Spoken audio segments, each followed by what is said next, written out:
PCD, PCD,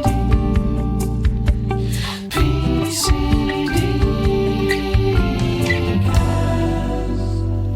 Well, welcome back to PCD Cast. I'm joined today by Rori and Olivia, who are the engine room of the marketing team here at PCD. Welcome to you both. Hi. Thank you. What a lovely introduction. So we have a really busy schedule at PCD Club, talking to people about the events that we're doing through numerous social media channels. It's a pretty busy schedule.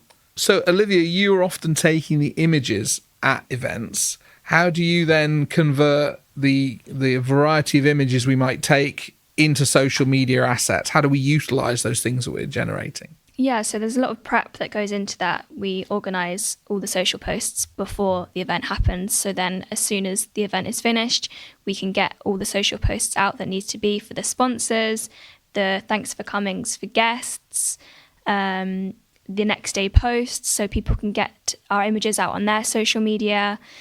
So yeah, there's a lot of preparation, and LinkedIn allows us to pre-schedule posts, which is really helpful. So we can plan ahead and know exactly what's coming out and when. Yeah, I mean, why is that scheduling tool? The scheduling tool is a new thing, isn't it, to do it natively on LinkedIn? Yeah. Why is that helpful to people? I mean, it means you don't have to be on your phone or your laptop at the time that it's going out. You can be in a meeting or on holiday or whatever, and it will come out and your viewers will still see what you want to post. Because you can prepare posts in one go, but posting them out on the right tempo. Choosing the time, the date. So yeah, it's really helpful. So David, you're very active on LinkedIn, which I think helps make your page visible and get new contacts all the time, and you post posts that are interesting, which is important. Same with our LinkedIn, you need to put it in people's faces. It might be annoying, but it stays in your brain. So well, in order to have a chance of someone absorbing your message, you need to be bored of your own story. Exactly. And unless you're pushing it to that degree, it won't cut through. Many people sort of are a bit timid, and they kind of worry about, this is going to look like we're really shouting from the rooftops about this, but that means you've just got a chance of it actually cutting through. So yeah, I'm pretty prolific on LinkedIn, and our corporate channels also post continually. But that means that whenever I meet someone, they're very aware about the level of activity that we have in the company. But it's a mega challenge to actually keep that hopper, if you like, of posts full. To keep the volume of posts coming through that are interesting and well put together is a real challenge for us and the team. Yeah, and what kind of posts do you think work best on your LinkedIn? Like personal posts that have a bit of character, or? Personal posts definitely do work the best because social platforms are driven on that. It's not really about selling, it's about telling the story, it's about connecting with people. And often if you've got a little story of a triumph over adversity, often people will give it a like or a comment out of support. It's people aren't going to like your latest sales message, but if you can relate a story to them, they are much more likely to engage with it. So yeah, I always think about the human angle, but also I always think about how we can, if someone has put something together carefully and put it out on LinkedIn, it's amazing how much goodwill you can get out of just supporting, sharing, commenting on that asset that someone has taken the time to share. So I think the key to it is finding the storyline, but also creating value for your contacts by showing them some goodwill. I like the way you said carefully there, posting on social carefully. It doesn't mean it has to be perfect. I think people take a long time to try and perfect something. Therefore, you won't put it out because the time has passed and you've taken too long. So a reminder for people when posting, it doesn't have to be perfect. People will still like it.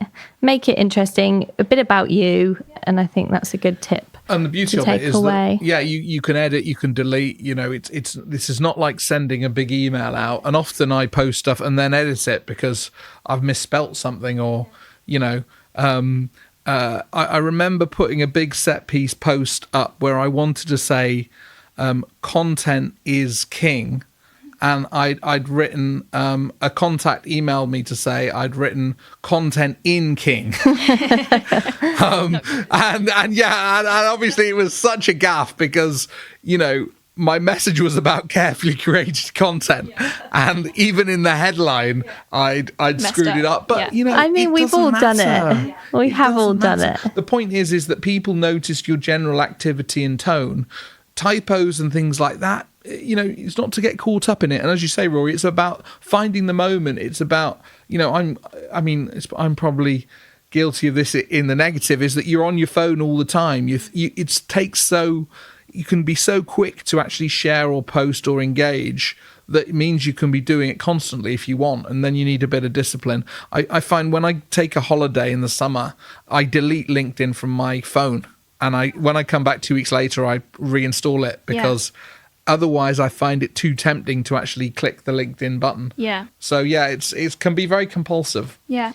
I do the same with Instagram as well. For myself personally, if I'm on holiday, I'm on holiday. And I like to step away from it. And it is a good social media platforms. You can take a step away. They can feel daunting and a bit overwhelming sometimes.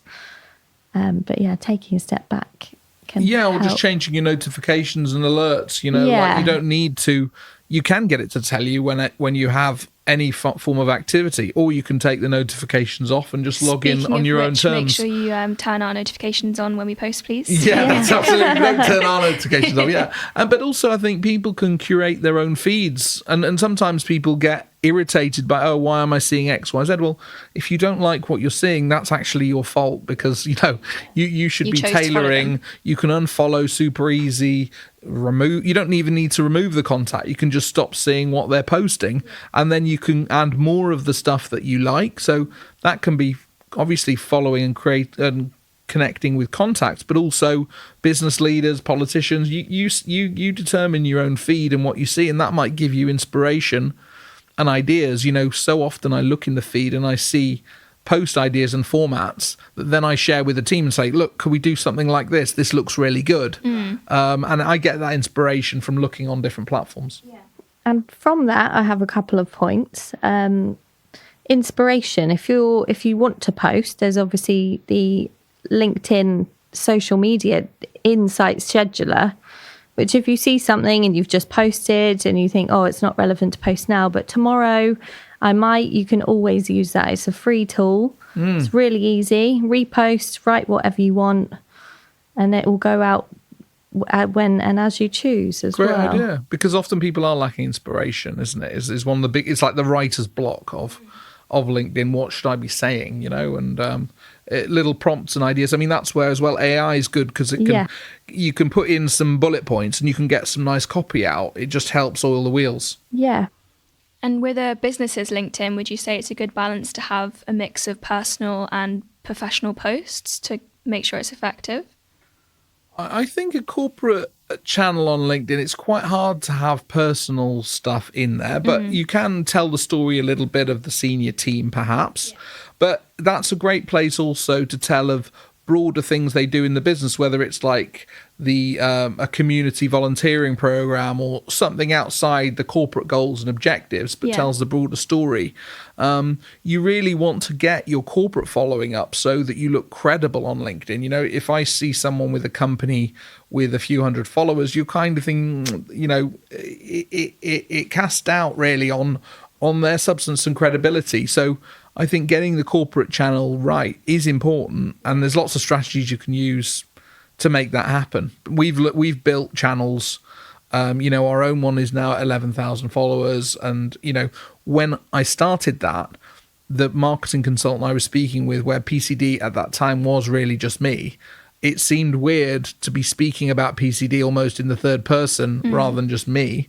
But when we got into the habit of that, it started to create this picture of company that now we're building on. So people do need to get into the habit and work out how their corporate channel is going to fit with their personal posting. Yeah, maybe like an International Women's Day post or a Red Nose Day post in between can help break up the feed and add a bit of personal character as well. But do it a bit differently. I mean, don't, like the number of places now with set piece posting on whatever, I just think it's tedious. Think of something fresh, think of something that connects. Don't post for the sake of it. Have your branding on things as well. Yeah. So when people do see something, they're aware of who it's coming from and they can find out more about you. Yeah, it's got to have a logic and link back into the business. It's got to be set up right for branding so that it actually carries some meaning. But, I think creatively on these days and what they mean for your company and why it connects. A great example is Praxis on International Women's Day launched a volunteering scheme where 24 senior women saw that. from their great. business basically are offering up the opportunity to do some mentoring sessions online for worldwide. Anyone wants to apply to do that. Now that is a great example of an International Women's Day initiative that actually has some substance, is interesting, and will generate something for them rather than just a bland post about for them and other people, which is always great. Exactly. So it's about thinking at a deeper level about how some of these initiatives can create proper impact in your business. So that's come to the end of our podcast episode. Thank you, Olivia. Thank you, David. Pleasure. Don't forget to give us a follow on our socials. Thanks for tuning in. Hope you enjoyed the conversation. Subscribe wherever you get your podcast to make sure you don't miss the next time on PCD Cast.